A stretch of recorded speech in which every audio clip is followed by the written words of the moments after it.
Доколку сакате од својата градина да направите место кое ќе ви буди чувство на мир и задоволство, обидете се да направите јапонска градина. Јапонската градина е заснувана на едноставност, мистерија и детали. Ова нека ви биде појдовна точка и првобитна насока која што ќе ви помогне да создадете едно прекрасно место, една прекрасна мала оаза во азиски стил. За разлика од европскиот начин на декорација на градината, јапонскиот дизајн не вклучува многу цвеќе. Повеќе внимание се посветува на разни облици на камења и лисија, кои на тој начин ни ја доближуваат природата. Покрај тоа, важна улога во декорирањето игра и водата, од водени фонтани до прекрасни рибници. Јапонската градина ќе ви создаде совршено место за опуштање од секојдневниот стрес. Основни елементи присутни кај јапонската градина се врамување на погледот, интересни текстури, вода, азиски растенија, камења или песок.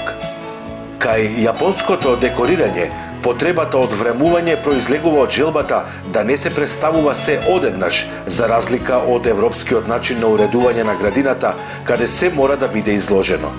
За да го создадете чувството на таинственост, декорирајте ја градината со кривинести патеки, разделете ги деловите на градината и направете драматични влезови.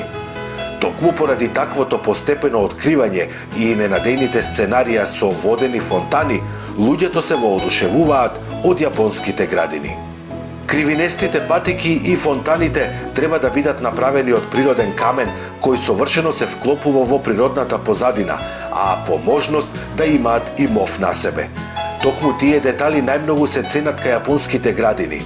Мостчињата, патеките, фонтаните или скулптурите треба да бидат направени од внимателно избрани природни материјали со посебни текстури. Особено може да се играте со текстурите, големините и боите на патеките со чакал.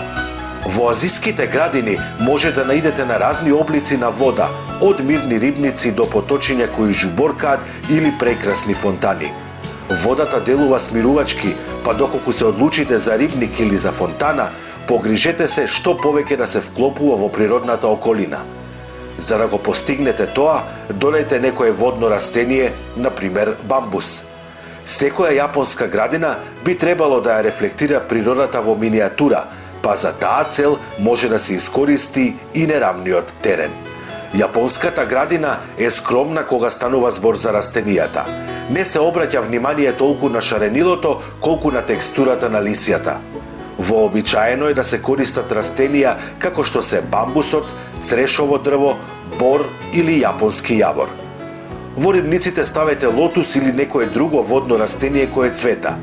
Не заборавете на мофта, која помага во создавањето на мека околина и прекрасни текстури. Камењата се многу важни при декорирањето на јапонската градина. Прво се поставуваат големи камења, а останатите се облекуваат според нив. Изберете камења пропорционални со големината на градината. Не заборавајте дека и просторот околу камењата е исто толку важен. Изберете камења со необичен облик, добиен од забот на времето, со полно мов. Исто така, малку камења и чакал ставете покрај водената површина, дали како дел од таа површина или како патче дотаму. Ако правите песочна патека, играјте се со облиците, боите и големината на каменчињата. Направете патека која делумно ќе биде во сенка, а делумно на светло, така да изгледа поинтересно во текот на денот. Ако сакате да направите јапонска градина, прво направете скица на хартија, испланирајте го декорот, земајќи ги во предвид факторите како што се осветлувањето, структурата на градината и скриените пейзажи. Најлесниот дел од декорирањето се растенијата и декоративните елементи. Јапонските градини се едноставни и некомплицирани.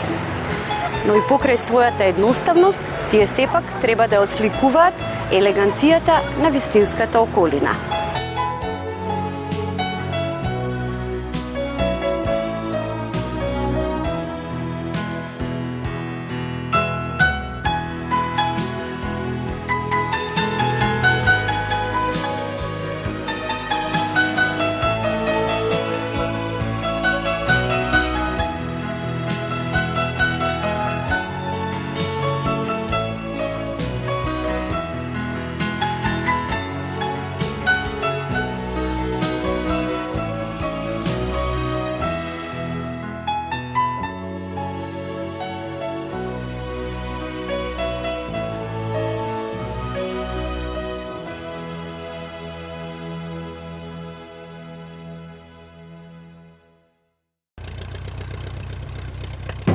Гледај Гарден Клуб за доброто на твојата градина.